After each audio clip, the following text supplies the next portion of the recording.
Hello, everyone. Welcome to the live stream today. We have a few questions, and we also would love to hear some of the questions that you have.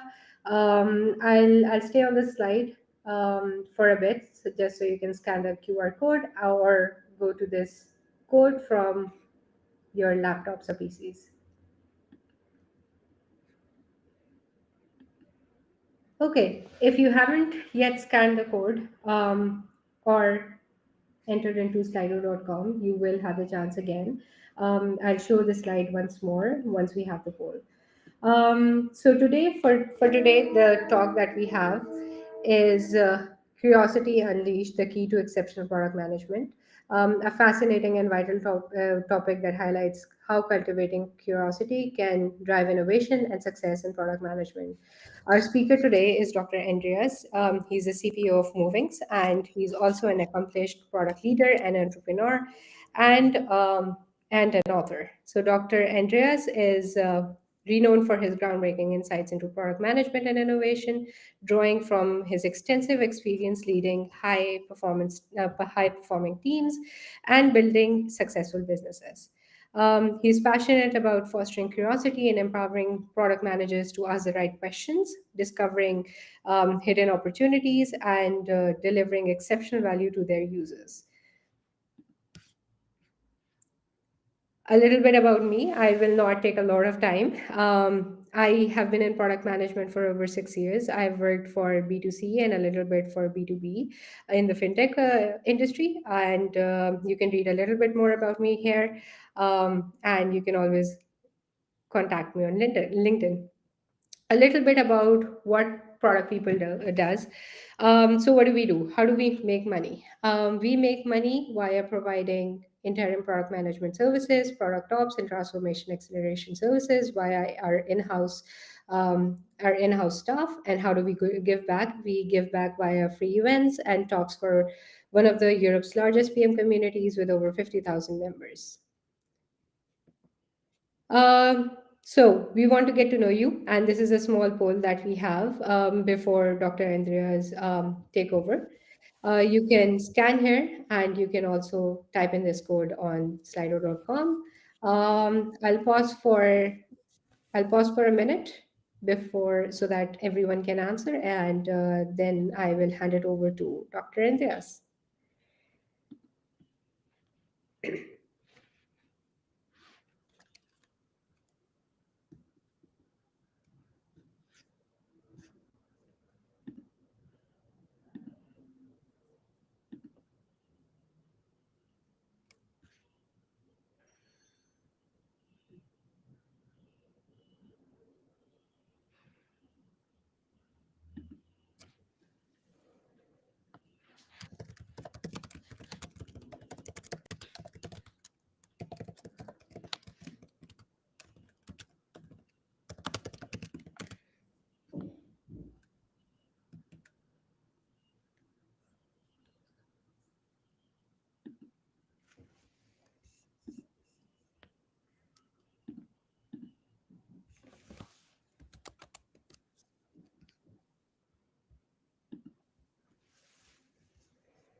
Okay, I think we have quite a bit of responses now.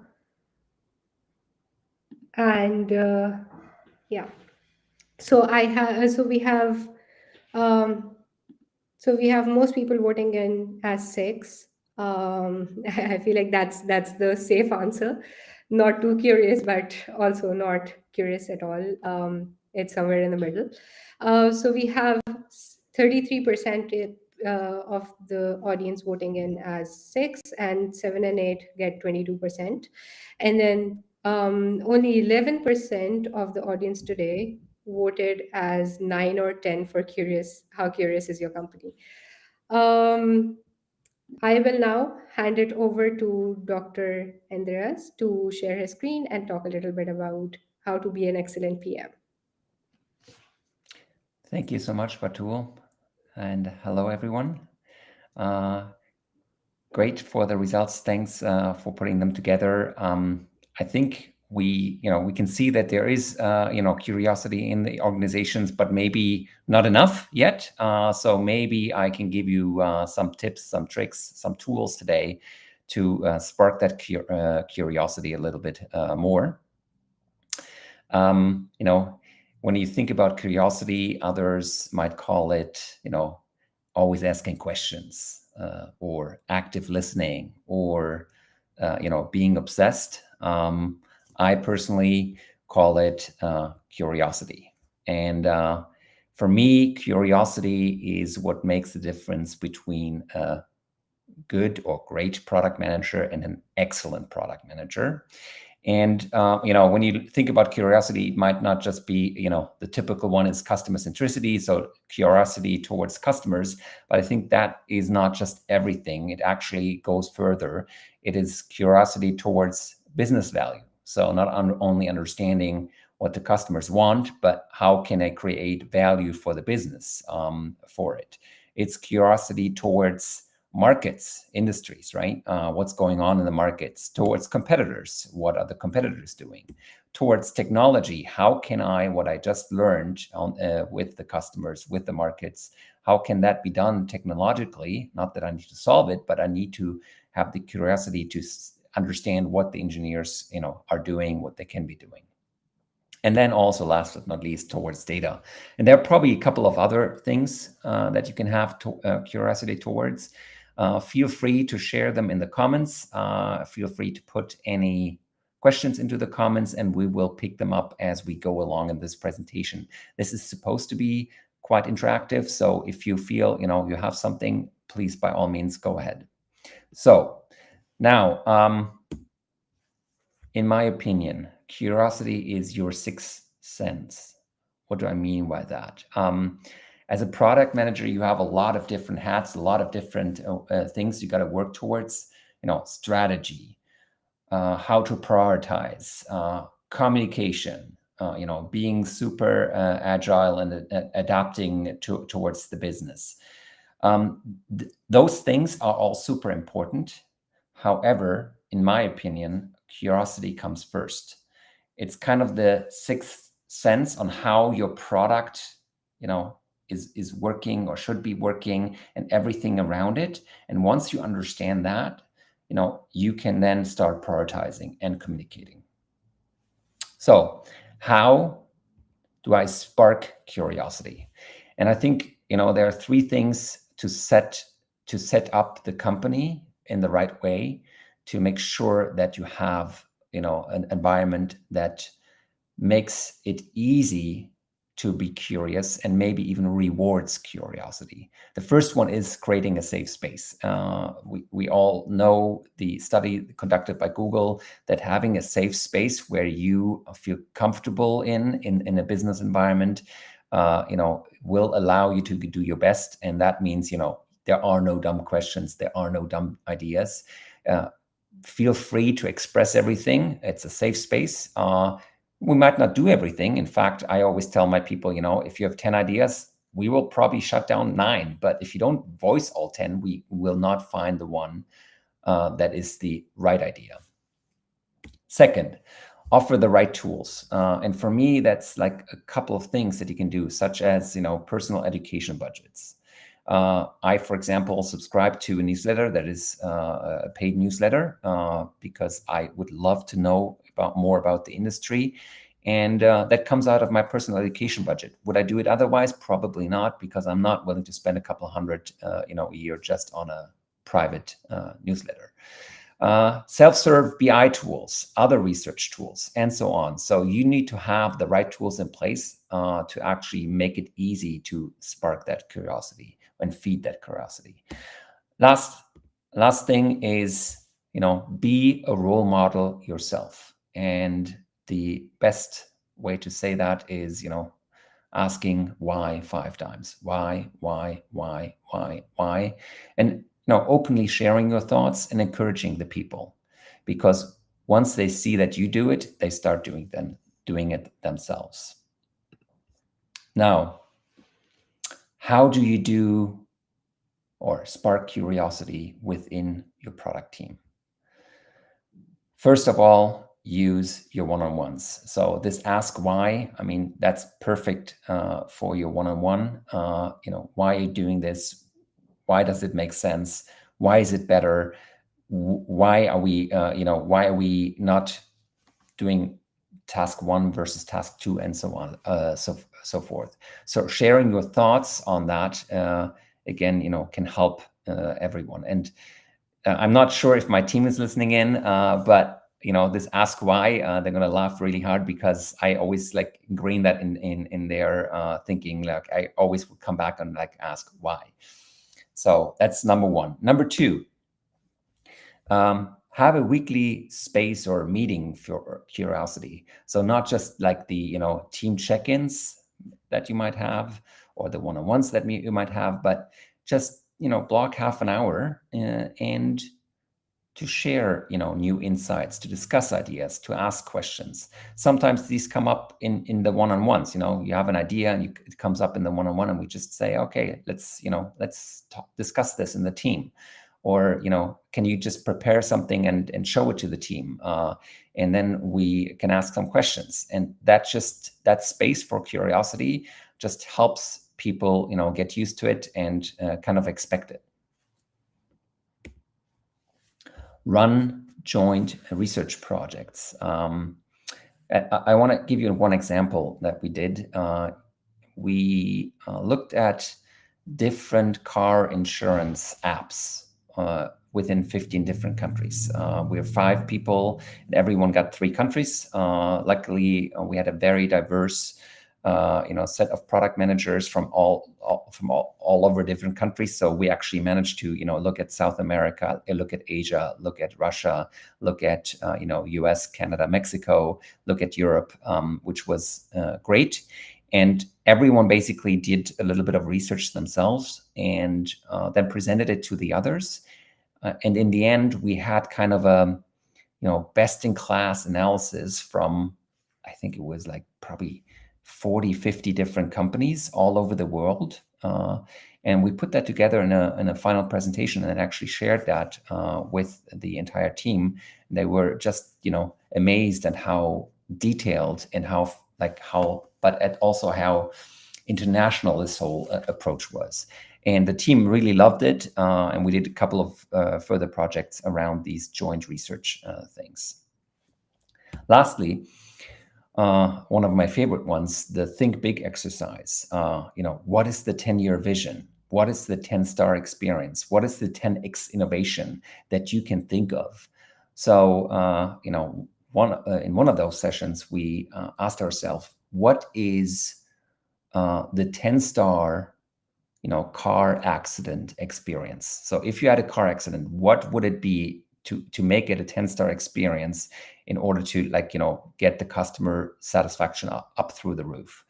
And one of the things that we came up with was, ideally, when the accident happens, the insurance company reaches out right away, actually sends the tow truck right away, and gets you an Uber to your location where you had the accident, so that you can actually continue with the Uber to wherever you need to go. That is a true 10-star experience. Now, you think this is something that is out of this world, or not doable. It turns out that from an insurance perspective, getting onto the accident as quickly as possible is actually cheaper than waiting. Why is that? Because there is less fraud, because the company or the insurance company can send the right tow truck that is costs less, because the insurance company can send the towed vehicle to the right repair shop instead of like sending it to some garage and then having to resend it. And all of that combined actually gives the customer a better customer satisfaction, and then the customer is less likely to churn. So creating a 10-star experience in a car accident is actually super doable, and not only doable, is also cheaper. So having these kind of exercises just helps spark that curiosity and just try to go as far as you can. So that's not the only thing. You can also look at your entire company. And looking at the entire company, a couple of things now that as we saw that, about a third of you said that, it's a 6 or 7 out of 10. So there's still room for improvement. Maybe a couple of these things here will help you, that you can implement super quickly and will help you spark that curiosity.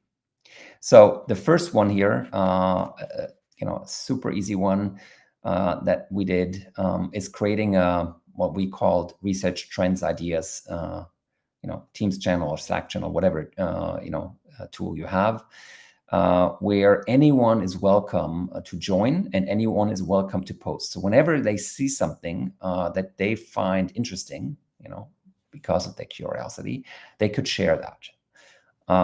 And not only that, ideally they start also tagging people and maybe also leaving a little comment in terms of like what they think, what their opinion is on what they're sharing.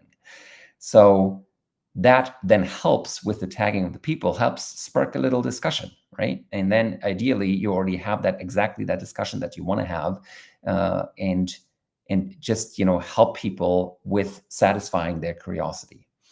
And we, as a product team, we always, we pushed quite a lot of things into this channel, but it started, and also that other teams pushed stuff into the channel, which they thought were actually quite interesting. So it was a super easy thing to set up, and it takes all of like, a minute or so a day whenever you see something nice to just, feed that channel. Next, and that's actually just taking what you're feeding into the channel and making it a little bit more digestible, what I call a research nugget, like one insight, one particular insight that you found out. It could be, from the research channel, a Slack channel. It could also be something from a customer interview. It could be from a study that you just recently read. It's basically one slide that is super easy to digest and to remember, and presenting that slide at company meetings. Again, it's like, feeding or trying to feed the curiosity within the company to show, there are always nice little things to have, and making it super easy to digest. And then, maybe also just saying, in case you want to find out more, the full study is on the research Slack channel, and you can find like all the results there. So just, sparking that little curiosity within a company meeting. Also great exercise for product managers to kind of present and to, like tell the world or tell the company what they've been working on. We found this a great way, for product managers to talk in front of a lot of people, which is just a 3-minute or maybe 5-minute talk. Next one. Offer everyone to sign up and listen to customer interviews. That's an obvious one, but a lot of companies kind of like, the product or maybe the design team or the research team does kind of the interviews, and then, they kind of do the analysis, and then they present the results. I found it quite interesting to just offer, especially when you do online interviews, it's very easy to just, have 1 or 2 other people just listen into, and maybe also ask a few questions via comments. You shouldn't be doing it, that there are too many. But it's a easy way to really get that firsthand feedback. And if you make it super easy to sign up by just, for example, saying, hey, if you want to be in the interviews, we have interviews next week, reach out to me and I'll schedule you into one interview. the people that did that, it was eye-opening for them. So making it easy for someone by just sending a quick email is a super easy way to get this going. Next one, share daily, weekly, monthly reports.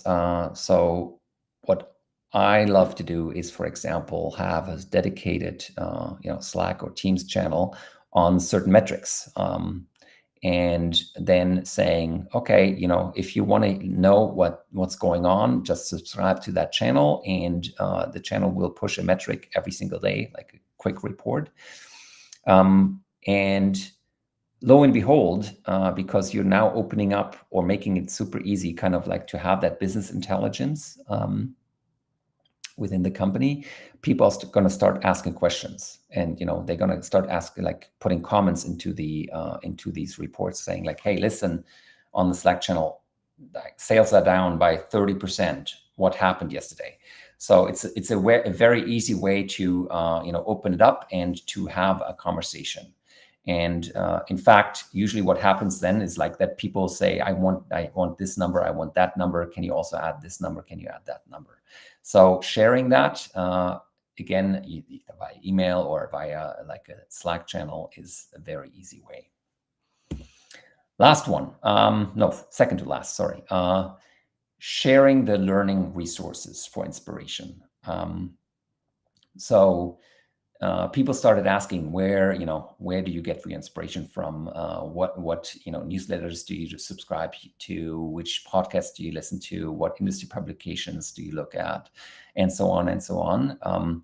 And usually it starts off within the product team, that people just share that. And what I've come to do is I just put up a simple shared doc, and like encourage people to share their learning resources, their sources of inspiration.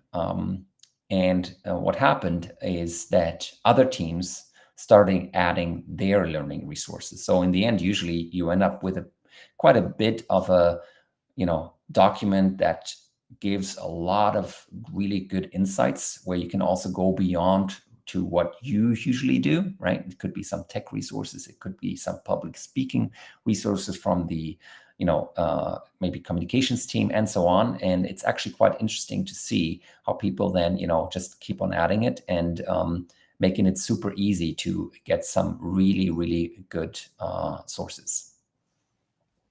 Last one, offer pick my brain sessions. So how it's usually done, you have a 30 or 60-minute sessions, maybe once a week, that you can set up on Google Calendar or the Microsoft Calendar, where anyone within the company can book that. You get a link and they can just book it. And that allows people that are outside of your team to actually also talk to you in a super easy way.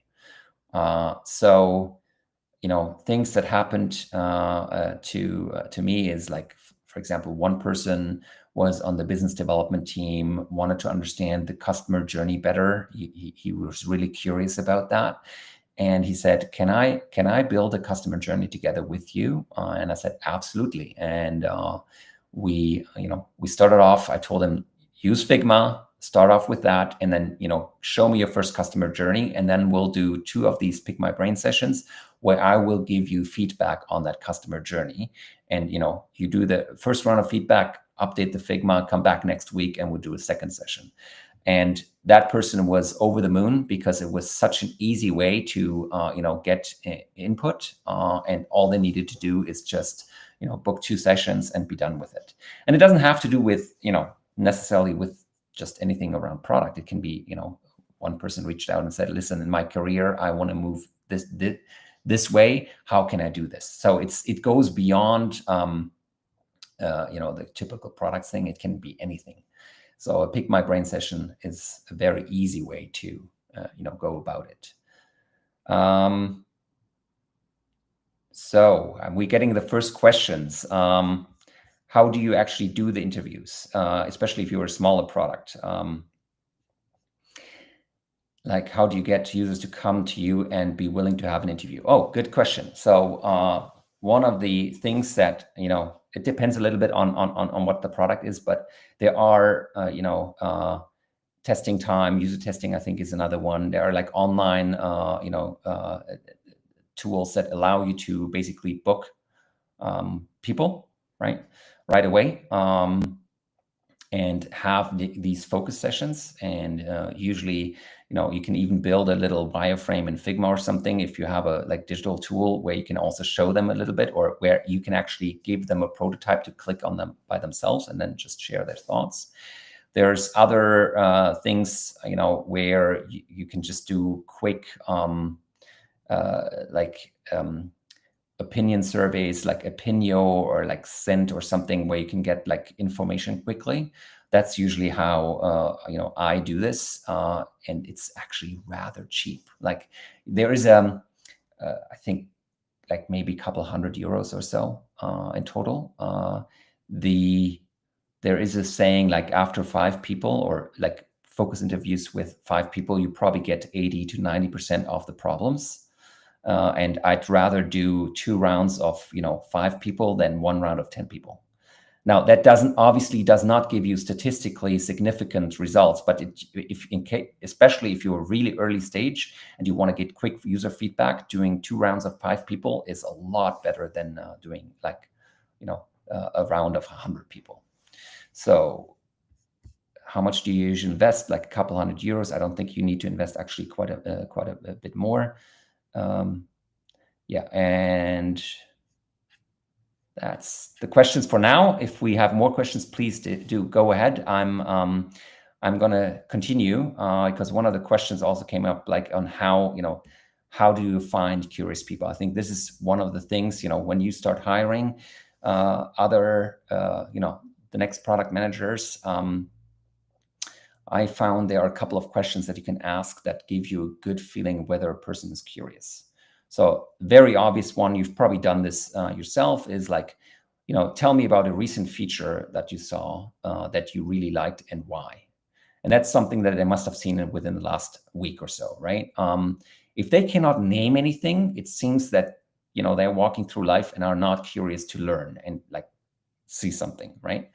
And that doesn't necessarily have to do with work. Like they always, like, first question they usually shoot back is, oh, something around work. And I said, no, it can be anything. Like, for me, it was, I just opened a Revolut account and I found the way that they are doing the KYC, which is like not at all something that I'm like doing at work, but I found that quite interesting, that they're using the basically sending you a €1 1 cent transaction through your bank account, and thereby they can do the KYC. Great way of doing it. Next one is, this obviously you probably all ask, like, tell me the one feature, the one thing that would make my product better. And that really tells me, have they dug into the product? Have they really looked deeper? And also I usually ask, like, why do you think that is the one thing? Because I want to understand what their reasoning is. Doesn't necessarily have to be the right reasoning, but their reasoning tells you a lot on like how they approach problems. Simply ask where they get inspiration from. I've learned about a couple of really cool newsletters or podcasts which I didn't know about. And usually when I go out of an interview and have one new as inspiration source, that's already a very good interview for me. Ask them to take you through a normal workday. And I ask that because it's really hard for people to kind of lie about what they're usually doing. Like they will basically like think about what they have done yesterday or today. And it's a great way of getting an honest answer and how much that answer is, spent on curiosity. Are they telling you, oh yeah, in the mornings, usually on my way to work, I check on the like newsletters. I might listen to a podcast that I'm interested in. That already tells you a lot that they are, naturally curious and they just want to get a lot of information. Ask about a standpoint that is highly controversial today, but not 10 years from now. So it will tell you a couple of things. It will tell you whether someone can think out of the box, and it will also tell you how comfortable they are being outside of the norm. So I'm going to give you one of my standpoints. I believe that clean energy is solved. It just needs another 10 years until it's like there, but it's solved. Uh, that is a belief that a lot of people, at least in Germany, will dispute, being with the nuclear energy discussion going on. But if you look at other countries, the whole batteries, the whole offshore wind, onshore wind, and solar is by now way, way, way cheaper than anything that we currently have, be it oil, gas, nuclear, or like coal or whatever. Now, that is not true for existing, nuclear plants, but if you want to build a new one, it is true. New one is actually quite expensive. So this is one of the beliefs, and I actually, it just will show you, is someone going beyond the obvious.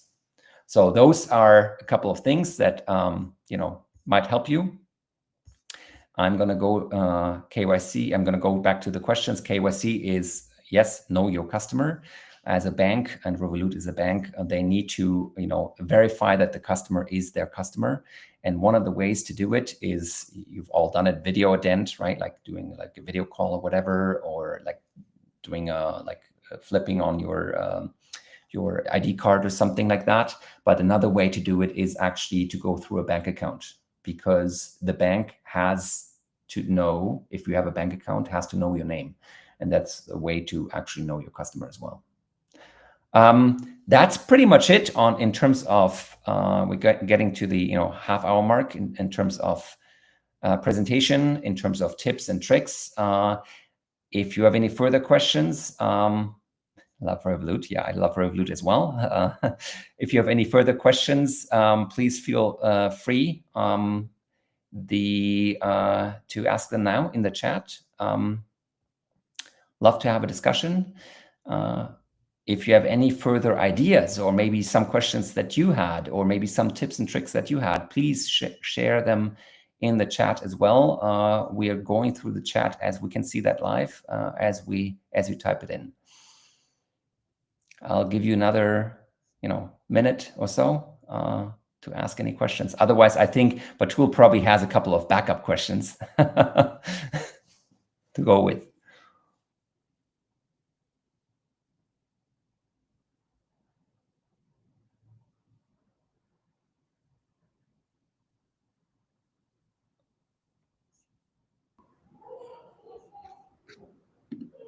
Okay. So Batul, start with the first question that you had prepared. So I was thinking on the research nugget bit, and that is really interesting, right? Can you share an example where maybe your team could use that research nugget and that turned into a very essential product for the users? So the research nugget, I usually take, something out of an interview series. Like, for example, I have an interview series. I was looking at like how comfortable are people with telematics insurance, and telematics insurance is basically where they track how you drive, right? Like that's a telematics insurance. So in Germany, as you might recall, like GDPR and tracking, and like it's all really, really bad, right? Like people are super anxious. However, when rephrasing telematics to insurance that basically says, I'm going to give you, if you are a good driver, I'm going to give you, a better rate. It's not about telematics, but like showing you, like, if you're a good driver, I'm going to give you a better rate. If you're, not a good driver, I'm going to show you how to become a better driver. If you phrase it like that in Germany, 90% of people don't have a problem with it. If you phrase it as, this is a telematics insurance and you get a discount, 90% of people have a problem with it, right? And like just showing these two different things, like 90-90, right? Like suddenly people just go like, oh my God, like it's so much about, and it's just a small understanding. It's so much about positioning and phrasing, and not about the underlying technology at all, right? In that sense. So these little research nuggets just help people like see some really valuable insight that they might not be aware of, right? And thereby say, like, and then you say, and if you want to know more about the study that we did, please look at the researcher Slack channel, and you can find more insights there, right? So that's how we like try to spark that curiosity, even like, with people who usually wouldn't go through a customer interview series or an analysis, that they might actually want to go and take a look at it, right? Here's a question from a LinkedIn user. How do you invoke curiosity in your teammates? That's yeah, it's a tough one, right? Because I personally believe like either you're naturally curious or you're not. And it's really hard to kind of change that, change that. But I think you can make it easier to make that one step towards curiosity. A natural curious person will always, even if it's hard, will always ask, right? That naturally curious people, if you talk about the customer interview, right, they will say, hey, I heard you talking about the customer interview. Can I also sign up, right? That is the natural curious person, because they're going to say, like, I want this, right? Or can you send me the report? The not naturally curious people might just say, oh, it's hard. But if you offer them, hey, send an email to, I don't know, interviews at, or send an email to Andreas at, just they need to only click once and say, I'm interested. Or, you have that research nugget, it has a link to the full study, right? So someone who's curious or not super curious, but might say, oh, I might just want to take a look, make it easier. I don't think yet you can really truly make a naturally not so curious person really curious. That's doesn't work.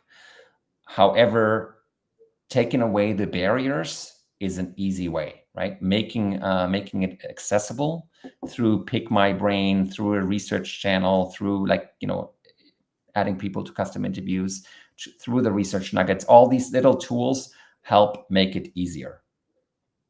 Now, next question is, how do curiosity and sharing bring value to the company, in your opinion?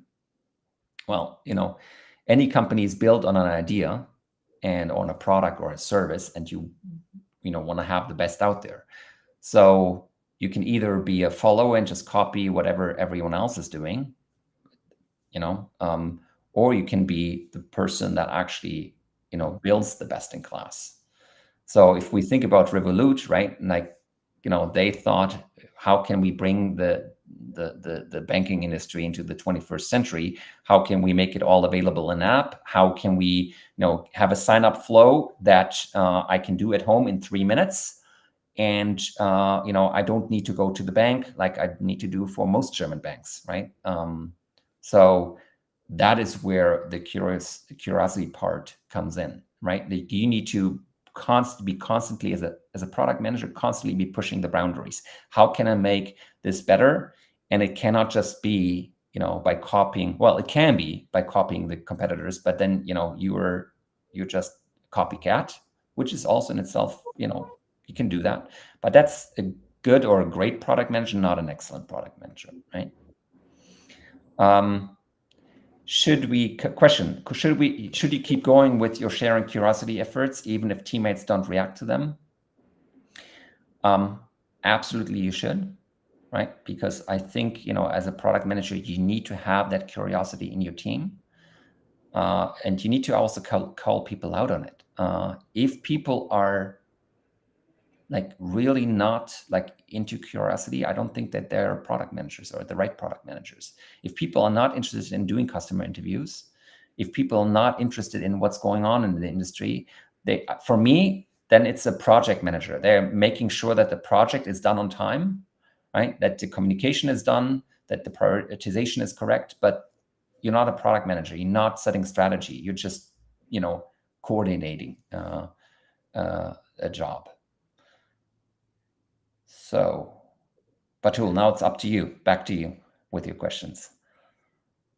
I think we have one more question um, from someone in the audience, and that is there something like a toxic curiosity? How can a curious person thrive in an environment with many many people that are detail oriented but not curious? Um, I think there is the right place for curiosity. You should not constantly be questioning like why, right? Like at one point you make decisions, right? And then a decision is made and you go with it. So, I mean, you've probably heard of it.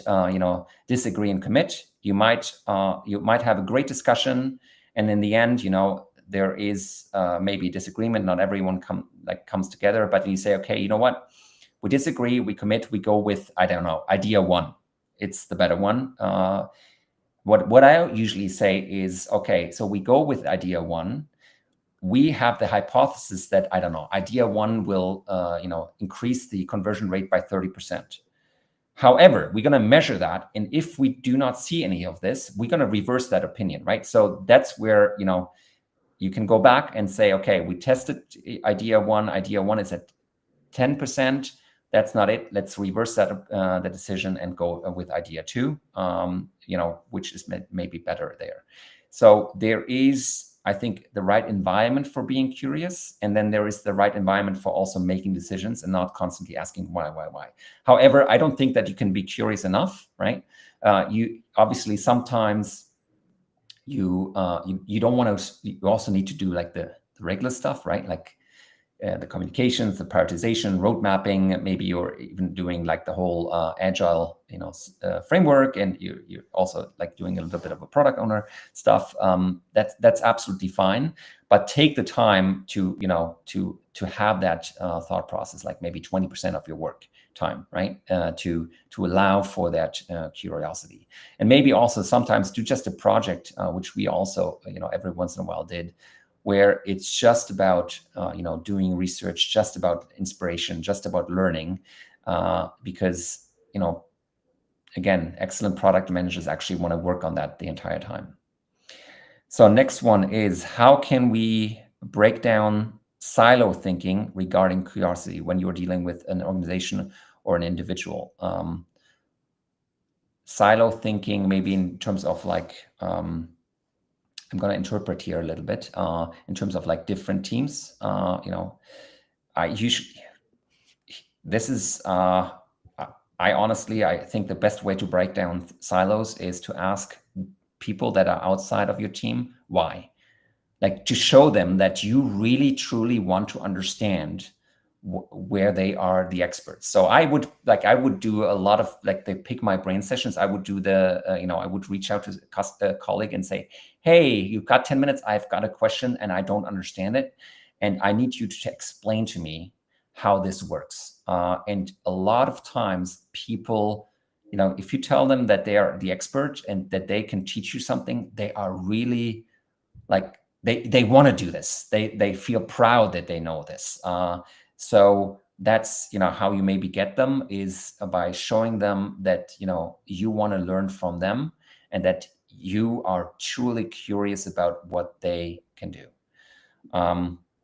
I hope that is the answer. If not, please follow up in the chat with a comment, and then we can address it again. I'm going with the next question here. How do you personally cultivate and approach curiosity in your life and work? Good one. So I personally, I don't know how many newsletters I subscribe to and industry publications. I do like listen to a lot of podcasts, and I'm also a lot of times very curious about like certain topics. So if you looked, for example, if you look on my LinkedIn profile right now, I'm all into autonomous driving and how the industry is doing. And I would then, go into, for example, with the autonomous driving, there's one company called WeRide, based out of Asia, but listed on the New York Stock Exchange. They have a great IPO prospectus. I think it was 200 pages. So I just started reading it and maybe getting lost in it. Because I just want to learn more, right? And then I would, talk to people that I know in the industry and say, here's what I think, my opinion. What do you think? So I kind of probe my opinion to see whether I'm not thinking about something. That's how I usually go about it. I try out a lot of stuff as well, right? Just to see how it works, and I abandon a lot of stuff as well. Just try it once or twice, and then be done with it. Next question is, what if the team is not curious or they are afraid to ask questions? How can we create an environment so they can ask questions easily without any fear? Because in my experience, they always ask questions related to implementation, not the business goals.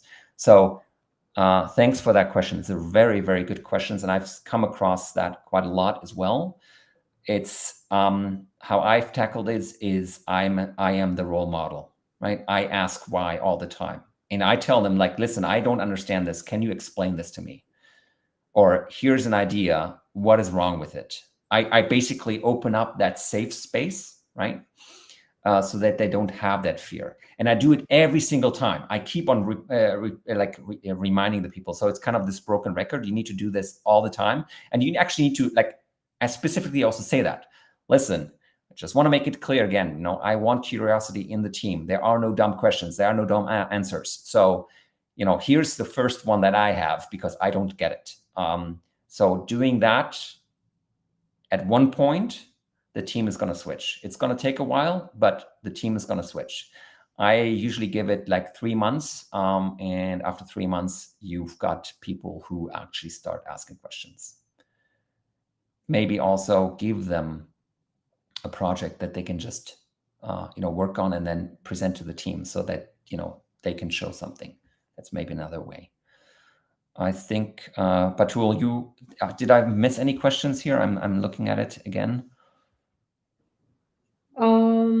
I don't think we missed any question, but I do have a question from me. Yeah, go ahead.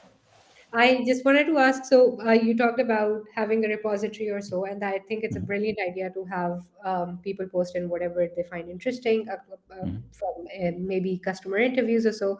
But how do we make sure, as product managers or product leaders, that that repository does not turn into um, a passive thing that's on the side, but it's actively used in tracking KPIs and tracking in creating something that is valuable for the end user. mhm. So I think there are two different things, Batul. One is like kind of like having a central hub where you kind of like store things that are maybe important for your product, maybe for customer interviews and all that. What I'm looking at, and I specifically just use a Slack channel or Teams channel, is the quick like fix or dose of like giving you some insights on new things. So um, again, I want to lower the barrier to make it as easy as possible to just share things. And yes, it is messy, right? Because there is no central, that people try that all the time. And then you have this central stuff and all that. I feel that, having a central repository, you might then have like someone who's responsible for a certain product or for a certain feature where they kind of have a list, again, a shared doc of like the most important things, like customer interview rounds that did, or industry analysis, or like, I don't know, some of that. I would keep that separate from that Slack channel, because that Slack channel is just to share and then just have that conversation quickly. And the reality is, you're not going to catch everything, but make it as easy as possible to share and to actually then tag different people, and then have someone whoever is in charge of that product or that feature or that service, right? Have that product manager, have their own list where they can just like take whatever they think and just put it into this document. And I always think of that central document as something, what is it that I would share with the new hire, right? If you're onboarding someone, here are the, I don't know, 20, 30 things that you need to read, right? That are super important, that we've done.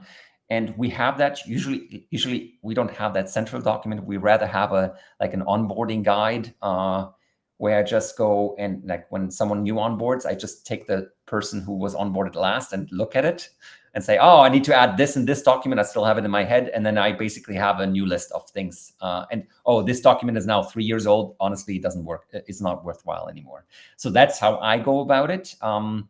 because I feel that like the central thing, you can there are so many great tools to do that, but you can take it so far as well. And at one point, I also just said, like, put it into, for example, if there's something important, put it into Confluence on to some page, and don't bother trying to have a central structure. Bother about putting the right keywords on that Confluence page where you have a customer interview, like, so that when people start searching Confluence or whatever Notion or whatever they have, right, that it will show up.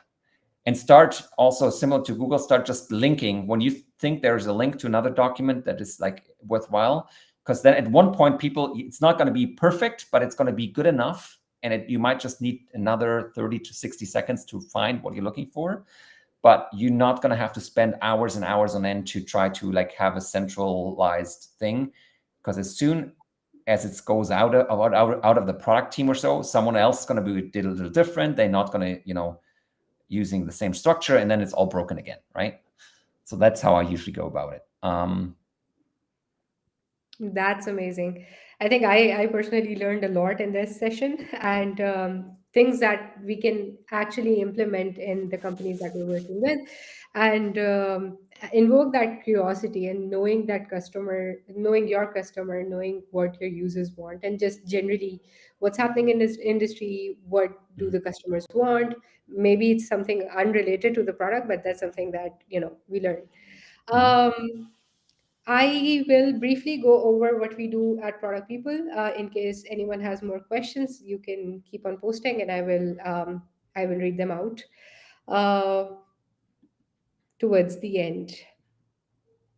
So for Product People, by the way, if you haven't yet logged into Slido, you can still do it. The code is above.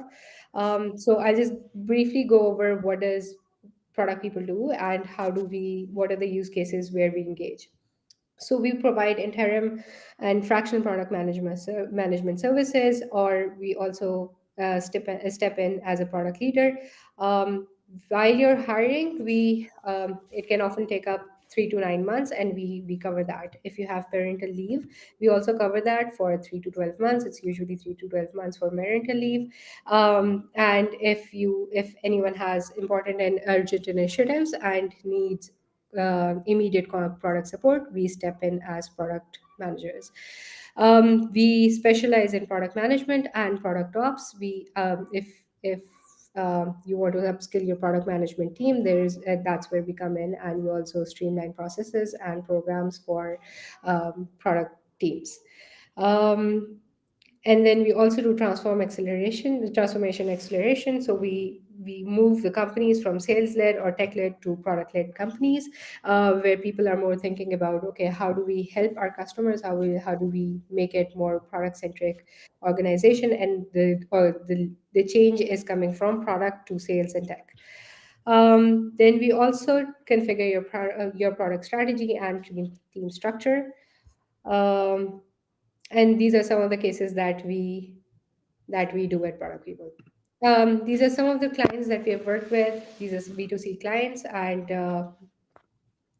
these are obviously some of them, but that's all we could fit in a slide. Then we also have worked with some of the B2B clients, and yeah, some Product People stats. So I'll quickly go over this. So we have supported 300 cross-functional teams across Europe and UK. We have 42 product leaders and product managers on board, and these are in-house full-time employees. We have 62% women in the team and 66% of women in the leadership. I think this is pretty good. Um, and yeah, that's it. That's a little bit about us as Product People. I'll quickly check if we have more questions.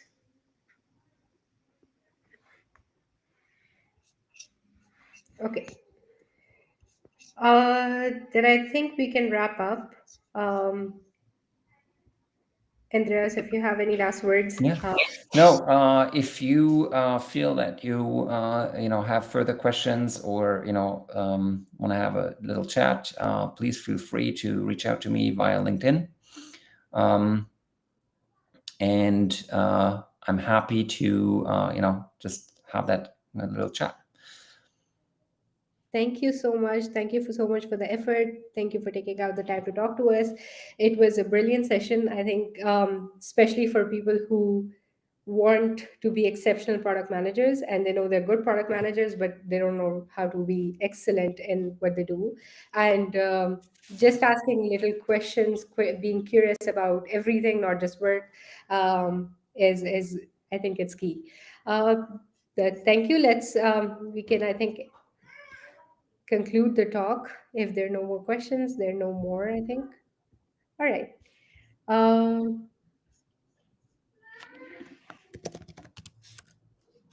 all right. Thank you, everyone. Bye